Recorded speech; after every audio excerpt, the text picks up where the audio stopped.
gentlemen, welcome to the upcoming video games of February 2016. Yes, I heard you guys in the comments on the previous video. I got it this time, 2016. I mean, don't you guys get that? Whenever it's the new year, it takes you like 3 months to get used to saying the new year instead of the previous one.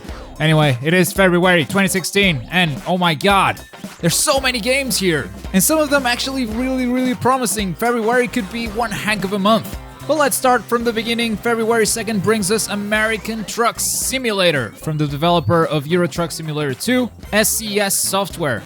It is very similar to Euro Truck Simulator 2 in terms of gameplay, but instead of taking place in Europe, it takes place in California. Next up is Cobalt from Mojang, the developer of Minecraft. It'll be coming out for PC, Xbox 360 and Xbox One, though the console version still doesn't have a release date as they're still working on the port. This is an action-focused side-scroller with several game modes like Team Deathmatch, Capture the Flag, Survival, and even an upcoming adventure mode. It seems like an interesting multiplayer/co-op game as it has several unique mechanics like bullet time, you can roll to deflect bullets, you can punch to deal damage or knock back explosives. Seems like a fun game. Gravity Rush came out for the PlayStation Vita back in 2012. It's being remastered for the PlayStation 4 and I've actually already played it. And there's a review on the channel if you want to know my full thoughts. But basically, I enjoyed it a lot. There are some limitations that I felt during the gameplay that could be attributed to the fact that this was a game on a handheld platform. But its gravity mechanic, the way you fly throughout the world, it's original, unique, and incredibly satisfying. Nitro Plus is an anime and a manga, and Nitro Plus Blaster's Heroines Infinite Duel is also a fighting game. It's got some nuance with light attacks, medium attacks, heavy attacks, there's escapes, there's just guards, and a total of 14 playable characters plus 18 support characters. It's an anime fighting game that seems to have some depth and will surely please fans of the series. Fortified is a third-person shooter with base building and tower defense mechanics. You play as one of the available classes which have different weapons or different movement stuff, and also different objects that they can build to defend Earth from the Martians. It's got multiplayer and co-op, and the whole thing has this vibe, this style that is retro sci-fi from the 1950s comic books. Did you know Pikachu was a detective? Well, turns out he's a great detective. Great Detective Pikachu is coming out for the 3DS. Not a lot is known about this title except for the fact that Pikachu is voiced and he solves crimes with his human partner. Kinda looks like an adventure game, but I can tell you. Agatha Christie The ABC Murders is an adventure game adapted from the classic Agatha Christie novel. So, you play as the famous detective Poirot and investigate the mysterious serial killer who goes by the name of ABC. Which begs the question, who's the best detective, Poirot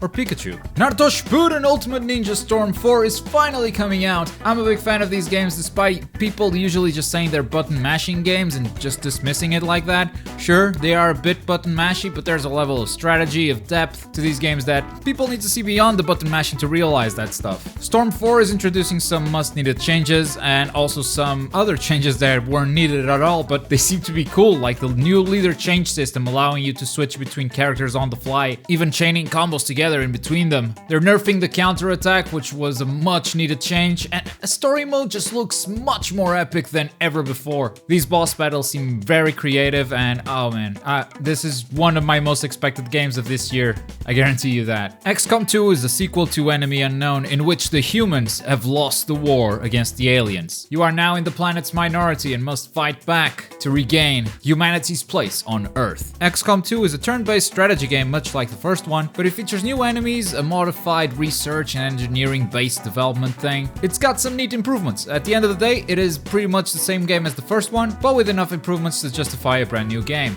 Arslan, the Warriors of Legend is a Dynasty Warriors-like title. It does have some interesting mechanics, like the ability to control armies, besides just being able to control the hero like the Dynasty Warriors usually do. Its combos seem to flow really well even when you're switching weapons and stuff. It looks like a cool game if you're into Dynasty Warriors type stuff. Assassin's Creed Chronicles Russia is the last one of the Assassin's Creed Chronicles trilogy. It is very similar to the previous game, a 2.5 side-scrolling platformer with different assassination abilities. Since this is the last game of the trilogy pack is also being sold separately. If you haven't played any of these games, you can get them all in a single package. Dying Light is getting an expansion called The Following. This tells a new story in a new open world setting, and it's bringing new mechanics as well. It's, you know, the usual new weapons, new gear stuff. But one of the biggest new mechanics is the introduction of a buggy car that can be driven and customized. You can craft and equip suspension, engine, brakes, as well as get a custom paint job for your car. It looks really nice if you're itching for more Dying Light, and if you haven't played the original Dying Dying Light 1 year ago. They're also selling the Enhanced Edition, which includes the base game as well as the following expansion. Firewatch looks like a very mysterious and very interesting game. It's a first-person adventure in which the protagonist, Henry, is a fire lookout. Henry's only lifeline is the walkie-talkie connecting him to his supervisor, Delilah. And as you play, you find out more about this character, their relationship, and it also seems to involve some player choice. It is a gorgeous game, and I'm definitely curious to see more about it. Unravel is an adorable puzzle platformer centered around the protagonist, Yarny, a small creature made of red yarn. As you run throughout the world,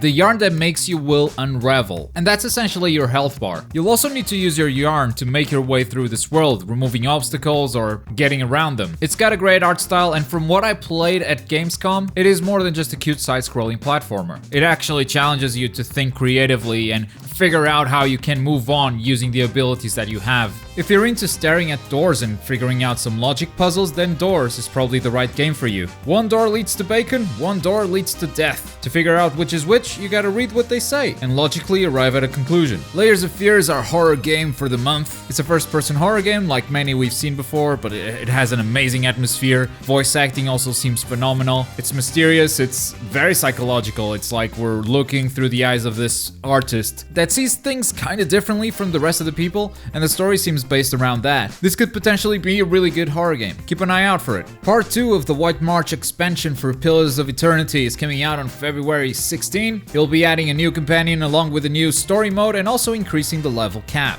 Street Fighter V is releasing with a roster of 16 characters and an arcade mode in February 16th. The cinematic story mode seems to have been postponed to spring or summer of this year for some strange reason. Players will still be able to play in arcade mode with each character, so they'll be able to get to know each character's background. Online multiplayer will also be available at launch. It seems kind of strange that the story has been postponed. Anyway, the V system seems to bring some interesting changes to the game. And hey, what's there to say? It's Street Fighter. I'm sure it's gonna be great. Tron Run is an endless runner. I think it's fair to say we all want a new Tron game, and I don't know how much you guys love Tron, but I love it a bunch. And still, I don't know if I love it this much. We all want a new Tron game, but I'm not sure this is what we were looking for. It could be good. I hate to judge a game before it's out, but an endless runner from Tron? Come on, guys. You can do better with that property. No Pineapple Left Behind is a satirical game about being a principal and running a school. Children are complicated. They have needs and emotions, so if you dehumanize your students into pineapples,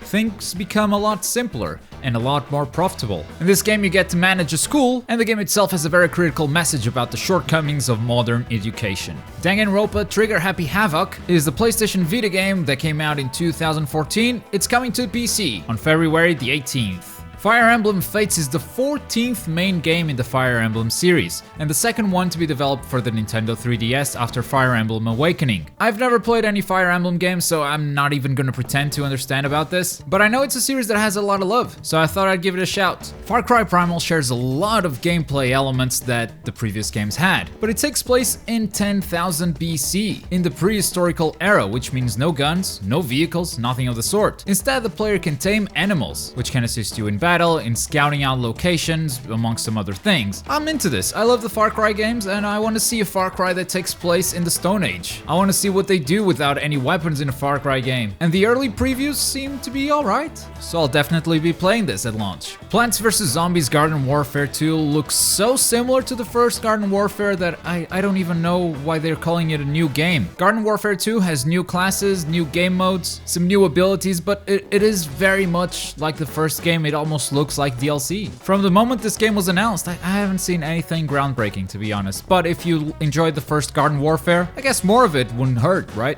Disgaea Hour of Darkness, the PlayStation 2 game ported to the PSP, ported to the Nintendo DS, is coming to the PC as Disgaea PC. Well, yeah, the title kind of gave it away. Superhot was an amazing concept, a flash game that I played God knows how long ago. It's a first-person shooter where time only moves when you move. So it becomes more than a first-person shooter. It becomes this sort of puzzly thing where you shoot a bullet, but then you have to know when you're gonna move because when you do, your bullet is gonna move as well, but also your enemy's bullets will move. I'm struggling to explain it, but once you play it, it becomes very, very clear. And this concept is finally becoming a full game, and I couldn't be happier. Really excited to see what they do with it, as they're taunting 40 different scenarios for you to complete. Like, the demo had like 3. Really, really cool. Can't wait for this to come out. And the final game we have for you today is We Are the Dwarves, an isometric action-adventure game where you play as 3 different dwarves with different abilities. To make things better, these dwarves are astronauts, and they fight aliens. Gee, that sounds cool. As usual, guys, let me know in the comments which games you're looking forward to playing this month. Your comments could very well dictate the direction of this channel and which games we choose to cover. While you're down there, click that like button and subscribe if you're new to the channel. I know this video is a bit late, but things have been crazy over here. You have no idea. But until next time, guys, I've been Globku. Take care. Boy.